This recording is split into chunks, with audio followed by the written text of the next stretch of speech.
the more closely you link yourself to what you're doing, like the real version of you, people are going to respond to that. They're going to receive it well.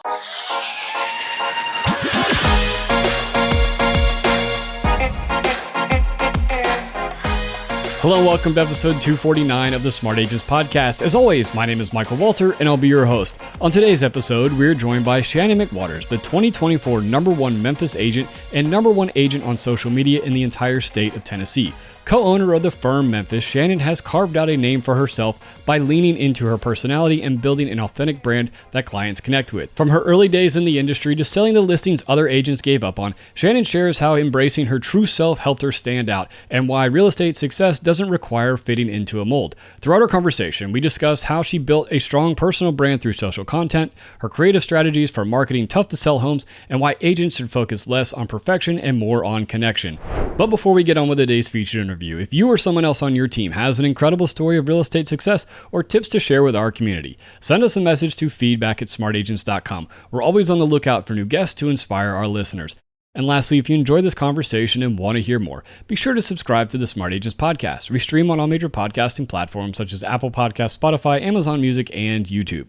All right, let's get on with our conversation with Shannan McWaters. If you're interested in seeing what Shannan is doing to create such great connections with her audience, I've included links to her social channels in the episode description. Really, the way I like to start everything off is if you could just introduce yourself to us a little bit, where you're joining us from, and a brief background on how you got introduced to the real estate industry. Okay. I'm Shannan McWaters, and I am actually in Collierville, Tennessee, which is right outside of Memphis. I have been in this business for 15 years, and but I've had a very long, jagged, windy path to get to this place in my career.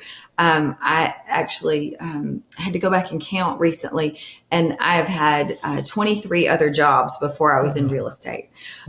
So it's been a long journey, but I feel like a lot of those jobs added up and put me in a position to do a good job where I am now, and we're kind of the building blocks of the career that I have now. The job that I was doing when I got into real estate was I was the in-house designer for a flooring company. And so I do a lot of new construction now, so that's very helpful. But mine was, as I was saying when we were just chatting a minute ago, a lot of people that I train and mentor, I have a company and we have about 30 people. I have 2 business partners. We've been here for about 4 years. But a lot of people say, oh, I've always loved real estate. And, since I was little, I would want to go look at houses, or I loved interior, I loved design. And I've been on my own since I was 16, did not graduate college. And so I was always just trying to figure out how to survive and how to make a living and what's next. And so it wasn't a guided path by any means.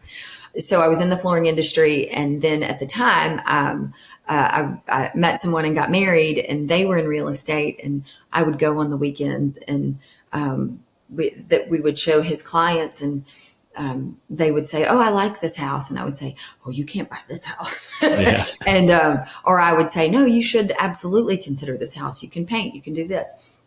And so, the transparency, I think, is, what caused people to want to interact with me, when it came to real estate. And so eventually it just was a natural fit for me to get my license, which I did in 2008. And so a lot of people will say this market is hard. That market was hard. Right. Yeah, absolutely. Yeah. So tell me about, when you first, entered got your license, what were you doing and what did you do to market yourself as, I'm now active real estate agent. I'm ready to start taking on business. So the first few years were kind of like the first pancake, where you kind of toss it. I started out, not just in my career, but also personally, trying to figure out who and what I was. I grew up very poor in South Georgia in a house that didn't have air conditioning.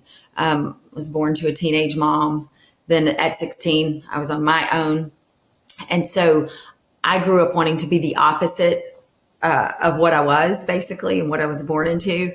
And so my real estate career and my personal path kind of merged. And so I started out wearing jackets with little pins that say all the realtor things. And I walked in and would sit down and probably extremely awkward and say, hello, my name is Shannan, I'm a realtor. And I started out my first few years not being probably my most authentic self. And I was being what I thought people wanted me to be, which was also what I was doing in my real life. And I had a defining couple of things where one, some people called and said, hey, we want you to come over and talk to us about listing our house. Well, I didn't think, it was 2008 and 9. I didn't think I had any appointments that day. So I was in more casual clothes, and my trademark is I wear heels no matter what, but I had on like shorts and heels and, which was not professional. And so I said, look, I wasn't planning on an appointment, but yeah, I can run by because you're leaving town tomorrow. Mm-hmm. And so I walked in more like myself. Not intentionally. And that appointment felt different. I was different with those people. My guard was a little more down. And it wasn't just about the clothes. I just didn't have time to think about what I was supposed to be. And so something clicked about how they responded to me as a more true version of myself. And then that just started growing. In about 2014 and 15, I started making videos. Mm-hmm. And at the time, you didn't really do that. Right. And on Instagram, you could only post photos. You couldn't really put videos on Instagram at that time. So I would upload them on Facebook. And I did a few that were, hopefully nobody will ever find those. I had like some version of Real Estate Jeopardy that was about 9 minutes long. Oh, wow. So that was definitely a first pancake video. But I did this one video where there was a house in a neighborhood that had a pool that you rarely could get a pool. And I said to people, seasoned veterans in my industry, how do I tell the world that this house has a pool? And they said, well, we're going to tell you something, but don't tell anybody. It's against the rules. But your very first photo, you can put a picture of the pool. And I was like, that's what I've got. Like, that's all I can do. We just didn't have avenues to push it out to the world. It was literally the MLS. And so I said, okay, I'm going to try this. So I recruit 2 girlfriends and I make a video that, of course, I film and edit, which I still edit all of my stuff now. But we pretended to sneak in the backyard of this house and jump over the fence. And we jumped in the pool in our clothes. So, it was tasteful. And so we took turns jumping in the pool. And now that sounds like, so who cares? But at the time, nobody had done anything like that. And at the time, people that I worked with who had been doing it for a long time said, you're going to get us kicked out of real estate. What are you doing? This is not respectful. This is not the way we sell houses. And so I was a little nervous. I put this video out there, and then there was a big national conference in our city. And we went downtown, and that video had been put out there that morning. And I saw a lot of people I knew, a few hundred people I knew. And the reception from the realtors that I work with that are technically my competition was incredible. And it's why I do things the way I do today, because of their response. And they laughed and they said, that was crazy. And that was so different. And I loved it. And they were so encouraging that it kind of fueled my fire. Yeah. And so I've kind of continued doing things differently. And sometimes it's a little wacky and people are like, I don't know about this. But it has opened a door that I think has showed other agents you can do things your own way. And the more closely you link yourself to what you're doing, like the real version of you, people are going to respond to that. They're going to receive it well, and they're going to trust you because they think they know the real you instead of some cultivated blazer wearing version of yourself. Right. Right. And so when you, going back to that first, appointment that you had when you weren't, the blazer wearing all the pins, you said it felt different. Mm-hmm. And was it, and you thought your guard was down. I have to imagine like leaving that appointment, that whole, like that light bulb moment, like, you know what? I don't have to try to be this cookie cutter agent that everybody thinks you should be. It has to be so like, almost like weightlifting. Like I can just be myself. I don't have to, I can have real conversations with people. It's it's that feeling where you feel like you get that full breath in your lungs. And one of the things they asked me in that appointment, how are you going to sell our house? And it was a house that they needed a price that nobody had gotten in that area. And that's kind of my specialty. I have even other agents, when they can't sell a listing, they'll call me and say, I'm going to give this listing to you. Will you pay me a referral fee? Because it's a giant turd and I can't sell it. I'm like, I got it. But because marketing is my thing. And so, but they said, how are you going to sell our house? And normally, I'm directionally challenged. And so I have to go, if I show houses, I would have to go drive the path so that I didn't look stupid and do 30 U-turns. And I would have to study so hard and I would have a prepared thing. And it was very scripted. And so in this appointment, because I didn't have time to be prepared, I had already looked over sales. So I had that down, but I just said, I'm not really sure. I know that it's going to be hard because you're wanting a number that doesn't exist here. And I'm going to have to come up with something really creative. This is not going to be a typical sale. And so if you could just give me a little time to think on something to do, let's get back together if you hire me. And I'm going to see if I can come up with something creative. And it was the first time I just said, I don't know. I'm really not sure. I needed to see your house. I needed to meet you. I needed to see this neighborhood more because honestly, I haven't spent a lot of time out here, but I can run numbers and I know how to market. Right. I left that appointment and thought they didn't hate that version of me. They responded to that transparency. In the way I was dressed, in the way I spoke, and we sat in their living room instead of at the table like this. And it just felt real. And I have those moments all the time now where I will leave an appointment because I have I think a lot of realtors do, the whole, imposter syndrome. I keep thinking, and last year I had the biggest year of my career. I was the number one individual agent in our market out of almost 5,000 agents. And I still, if I have one little thing go wrong, I'm like, that's it. They're all going to figure it out. I have no idea what I'm doing and they're going to know now. I still have those moments though where something will click. I'll leave an appointment and I'll say, God, that felt good. It felt right. I felt like I deserved to be there. And I'm doing a good job at this in a very real way. I still have those moments and I have them with clients, but I also have it with other agents in our firm. I've got a couple of people that I partner with on deals and we'll have something that will work out. And I'll say, that's it. That's the feeling from the day I showed up as myself the first time. And so anytime I can channel that, it does give me some really good momentum. Yeah. What would you say, to newer agents or, agents that have been struggling and they have, they've always felt like they've had to be like somebody else.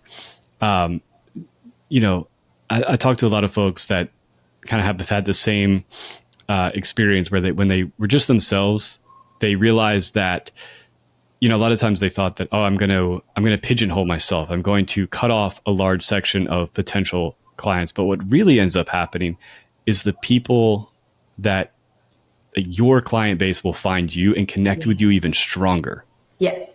Well, so first of all, there are limits and boundaries. Yeah. I swear a lot. I love to swear. It's just easier for me to talk. I'm trying not to do it on your podcast, but when I go into an appointment, I don't drop a bunch of F-bombs. Like, even though that's just natural because I think it's funny and a lot of people don't think it's funny. And so you can't just be yourself, as far as like, this is me, y'all are going to have to deal with it. And you are still professional and you still have to know your stuff. You still have to know what a restricted valley is on a roof. You have to know how to manage repairs. You have to be able to look at a 50-page inspection report and have a ballpark that it's probably, $5,000 worth of repairs. So there are boundaries and parameters. And I think some people confuse that and think they can just show up in like their yoga outfit and, not with unwashed hair and smoke a cigarette and have a Michelob Ultra.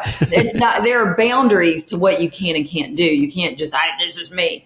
But there are certain people that my personality makes them a little crazy. I've had people describe it as it feels like I'm exploding everywhere. And sometimes people don't enjoy that. You have personality types like pilots and military people and accountants. And so if I'm not just going to blindly say, well, those aren't my people, so go find somebody else. I've taken a ton of classes. I've taken leadership classes. I've listened to more podcasts and books and read things because I've cultivated my personality. I didn't grow up with people teaching me manners and how to interact with people and business etiquette. So I've had to learn these things. I've had to learn that at a nice restaurant, you don't necessarily put ketchup on your steak in front of everybody. And I learned that the hard way. But I've learned that there are personality types that when they call me, they want me to shut up. They want to ask me a question. And then I'm going to say, well, hello, Gary. It's real hard because I want to say, how are you doing today? I'm so excited about your new house. And instead I say, what can I do for you? He'll ask me his question. I give him his answer. I let him get off the phone. And so I do tailor myself to my clients because I want everybody to be my client. So you have to be a chameleon, but still be yourself. And so I don't really have that attitude unless it's just not everybody's going to love me. And if they come to me and I'm doing my best with the training I've had, the classes I've taken, the way I've tried to mold myself, if then I'm still not a good fit, I just have to say somebody else is going to serve them better. And our interaction that we were probably going to have over the next 30 days was probably, or 45 or a year, was probably going to be pretty torturous for both of us. I'll be honest, it doesn't happen that often because I try really hard to do what my client needs and be what they need. Even if it's not exactly how I would interact, like how you and I are talking, I can still be myself, but give the client what they need.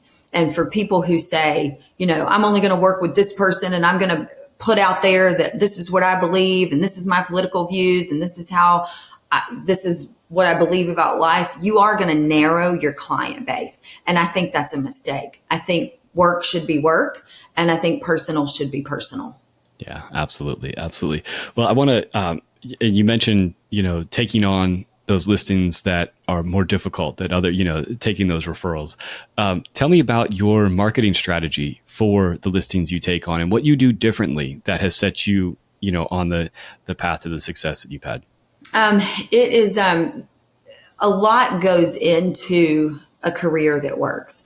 A lot of things that people don't see. A lot of people would assume I hop around on social media and that brings attention. And so that sells listings. And social media is great. It reinforces my brand. It lets people see my personality. It tells them a lot of things before I even get to the appointment. So it saves me some time. But it's not the part of my craft that really produces the sales. I grew up, like I said, on a dirt road. First job was cropping tobacco as an 11-year-old. I didn't know which fork to use. I didn't know what quartz or quartzite or that it was a big deal if your cabinets went all the way to the ceiling. These are all things I've had to learn. Yeah. And you have to fine tune your skills in this business. That image of someone doing a knife on a stone. Mm-hmm. It's constant. It's daily. It's evolving. I've learned finishes. I've learned lighting. I do have some sort of my side of my personality that maybe sees colors a little strongly, and I just have an eye. I've had no formal training, but I can walk into a house and I can see and feel what's wrong. Mm-hmm. I can look at listing photos and say why, as a buyer, I wouldn't want that house. Yeah. And so you go in and you look at how a house has been marketed when you get this house that's hard to sell. And you say, what went wrong? Why is a buyer not responding to this? And sometimes I had a house pretty recently. It was $1 million+ listing. And the agent said, I don't understand. This is a new house. It's great. And so I walked in and I had showed the house previously. And I just said, why did I hate that house? And it was dark and it just felt wrong. I don't know. And so I went back in and I was like, oh, this whole house needs to be repainted. And I was like, wait a minute. No, something's off with this house. It was lighting. So this was a 5,000 square foot house and it had really, really yellow bulbs. So everything looked dingy and dark and just ugh. And so we spent $600 changing light bulbs, repainted a room, and then we staged it. and put it out there, and it looked bright and fresh. And most people in this neighborhood wanted a pool. So I virtually staged a pool in the backyard, and just showed this house in a different light. And it sold in 30 days after not selling for 6 months. But it sounds simple, but it was having an eye to be able to walk into this house and this listing and say what feels wrong about this. But I knew lighting because I've worked in new construction, because my builders that I work for let me make all of their selections. And so I pick their paint colors and their countertops and their roofs. And I'd say this plan needs a window in the bathroom or it's going to look like a dungeon. So all of that experience leads to walking in and saying something's off in this house. Yeah. And I really like you going into a home and looking at, whether it's the listing photos or, doing a tour of the home and really taking on that persona of the buyer. What's maybe keeping me from setting an appointment to go see this listing? And I think that's really important. And I think in any, like sales or anything, like having that ability to see things from your buyer's perspective is really key. I'm predominantly a listing agent, but I would say 30% of my business is buyers. And I know a lot of people do things, some people are just buyer's agent and some. I do both because I need perspective from both sides. When I walk through a house with a buyer, I study their faces. I listen to what they say. I see when they, jump back at something, and I find out what just made you make that face, and does it smell bad in here? What do you mean you don't like those floors? What do you not like about the floors? Oh, you don't like that hand scraped glued. Okay. And I tuck it away. This is what the buyer didn't like. And so then I go to a listing and I say, we need to change these things because buyers aren't responding to this feature of homes currently. In the same way, when I go in a listing appointment, I'm able to really talk a seller through what a buyer's going to need. So you're studying both sides and you're really trying to put yourself in the perspective of the other component. Like when I work a contract, I always bring up what I think the other side might be thinking and feeling, so that we know how to counter and how to respond. You really need to know who's on the other side and what their tolerance and threshold is, because we're trying to all get to the same place, which is closing. Yeah, absolutely. And I really, I love being able to draw on, those real world and those real life, perspectives from your buyers. Because if you, maybe take on a listing that another agent really struggled to sell, you're able to go and talk to that seller and say, look, I was just with a buyer a couple days ago at another listing, and these are the exact points that they were saying why this particular home wasn't working. Maybe let's evaluate those issues with your home as well. And you have that to be able to back up your claims. Mm-hmm. Yeah, I think that's awesome. Tell me, so getting back to the video marketing and the social media, and like you said, I think, so many times when people see like a social media presence like yours, I was watching a bunch of your videos, and first of all, they're hilarious. Like they're very funny. There's a lot of personality you get out in your videos, but I think sometimes people see that, and like you said, they only see the social media, the finished product, and not all the work that goes behind it. But talk to me about the your style on social media, showing that humor, showing that personality, and it not being, everything's like a super, buttoned up, just right on the, looking straight at the camera, giving the bullet points of the listing.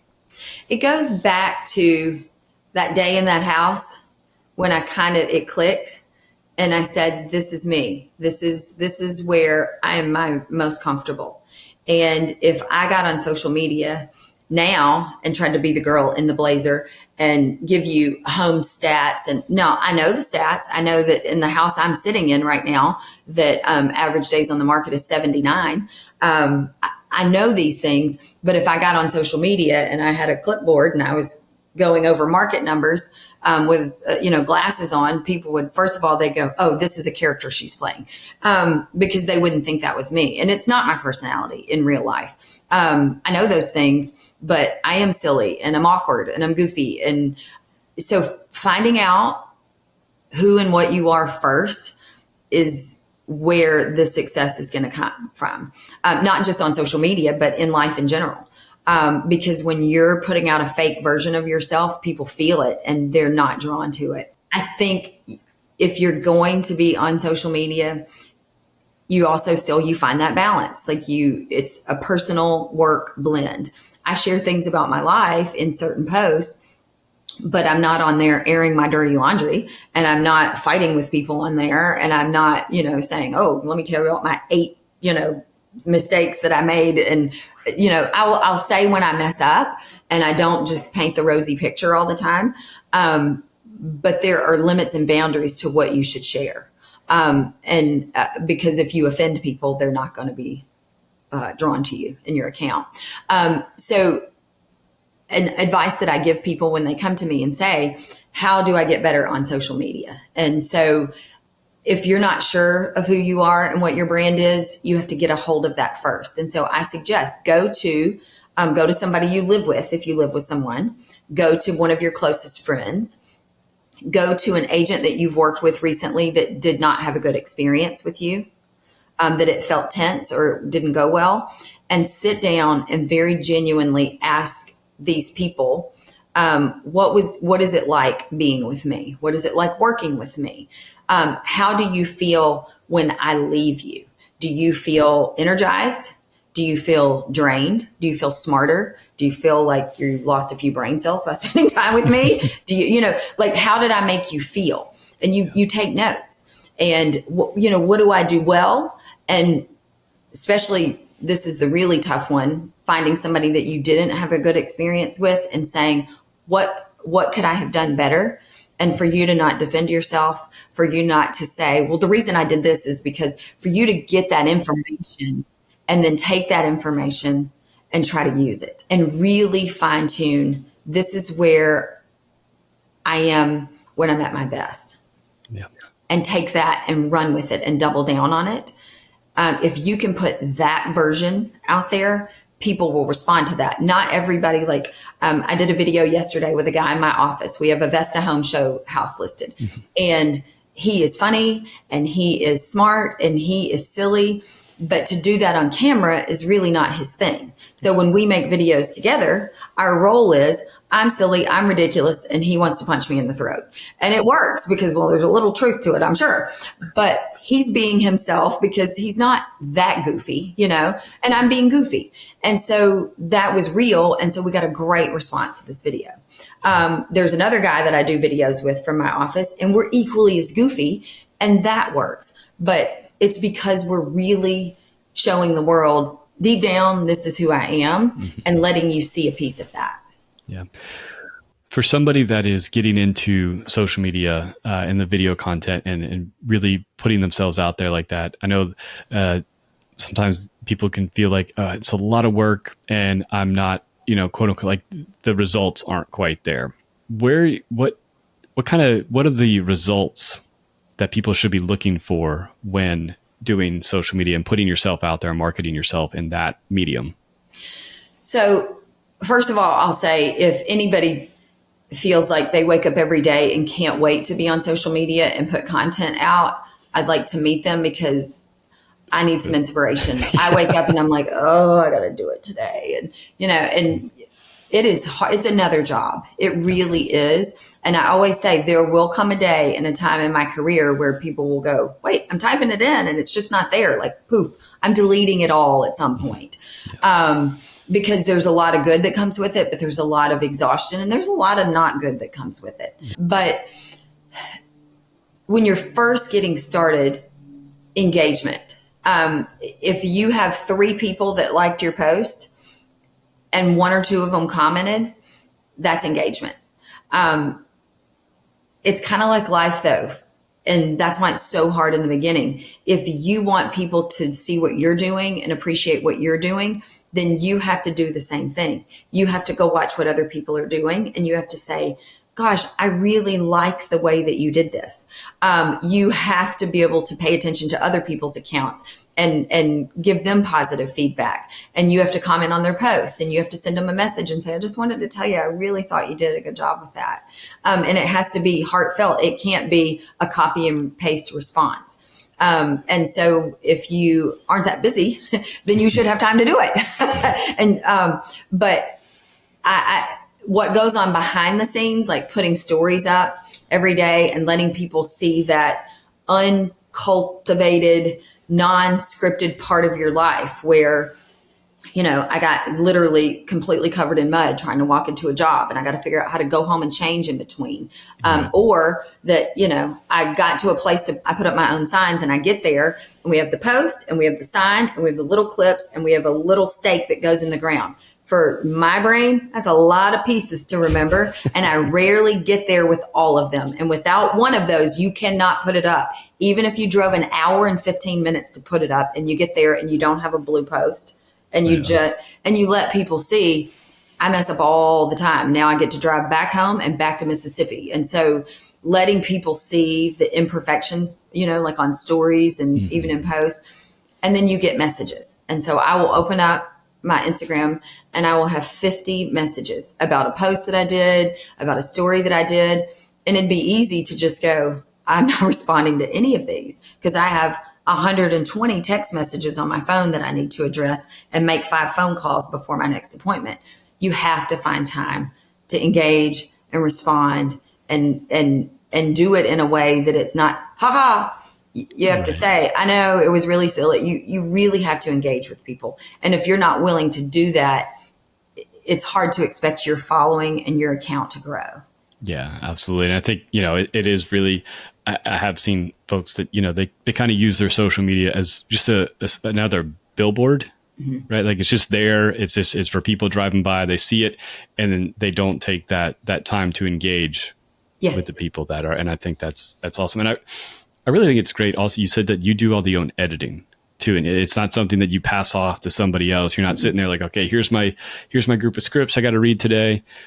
I'm going to pass it off to somebody else. Because I think by being the person that is like truly invested in the content that you're putting out there, you're able to not only like build a better connection with your audience, but also see what's working and see what's resonating with your audience. I've tried to find people and say, all right, this is what I want to do, and here's how it's going to go. And then they send me a video and I'm like, oh my God, I look even more awkward than I do when I do it. Like, that was terrible. And they're really good at their job, but I know where to cut a clip. I know how not to drag it out too long so that people, because you have a few seconds before people do this. And so you have to hold their attention. And if you hold even, if you're making a, oh my God, face, and you hold that face too long, you're getting this. And so knowing where to cut the clip and what music, and I don't get it right every time, obviously. But if if I don't do it myself, it's not me. And I think one thing that's appealing about my videos is they're very homemade. You can tell that there is not a media company behind it. Nobody ever says, wow, did Memphis Media do this for you? Everybody knows they did not. And I think people like that because they do think they're seeing the real version of it. I showed up to make a video with Peterson in my office last week in a new construction house.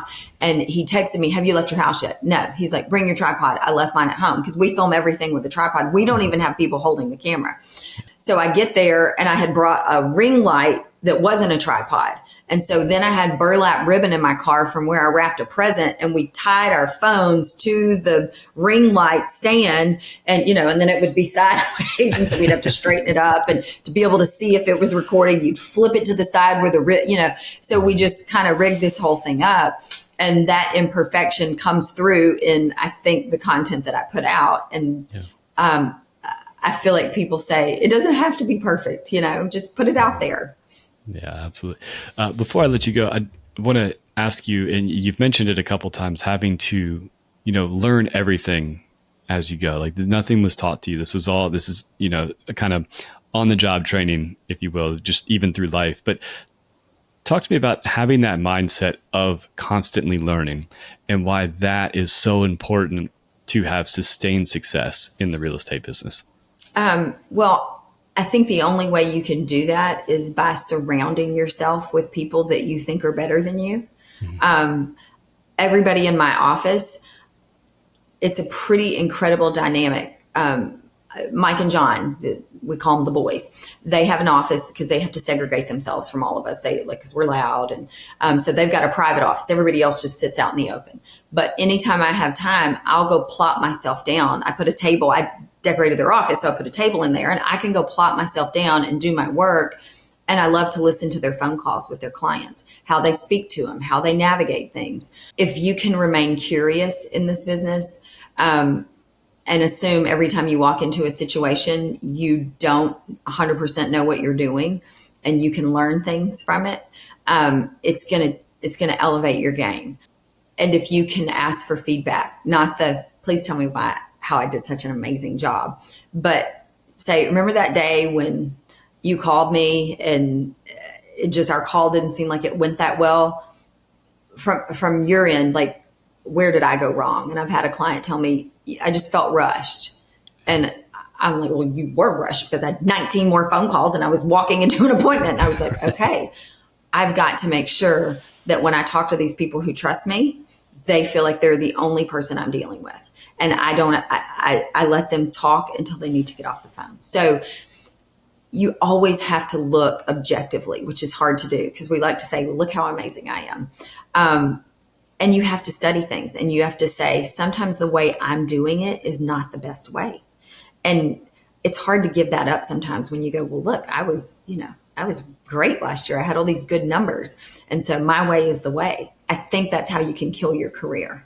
Yeah. I really think you have to be in a space of saying, I just want to do better. And to know that, you have to know what you're not doing great. Right. Well, it's obviously worked very well, for you and in your career. Where can people connect with you and follow you on social media if they want to do so? Shannan McWaters Realtor is Instagram. And then I'm on Facebook also. This is my other last thing. Instagram is kind of where my people are. I post on other platforms, but my content is kind of curated specifically for Instagram. So, and then my website is the firm, Memphis. And so you can go on that website and see everybody in my company and kind of what we look like. And it's pretty telling, just even our website. So yeah, awesome. Well, I really do appreciate you taking the time to spend with us today. Yeah, thank you very much. I really want to thank Shannan for joining us today and think it's awesome that she has been able to really lean into her true personality and build a thriving business. Remember, if you're interested in connecting with Shannan, I've included her social media links in the episode description. So once again, if you think you or someone else on your team has an incredible story or tips to share with our community, send us a message to feedback@smartagents.com. Well, that wraps things up for this episode, but remember, follow the show wherever you listen to podcasts and make sure to subscribe to the Smart Agents YouTube channel. Again, I'm Michael Walter, and we'll see you on the next episode.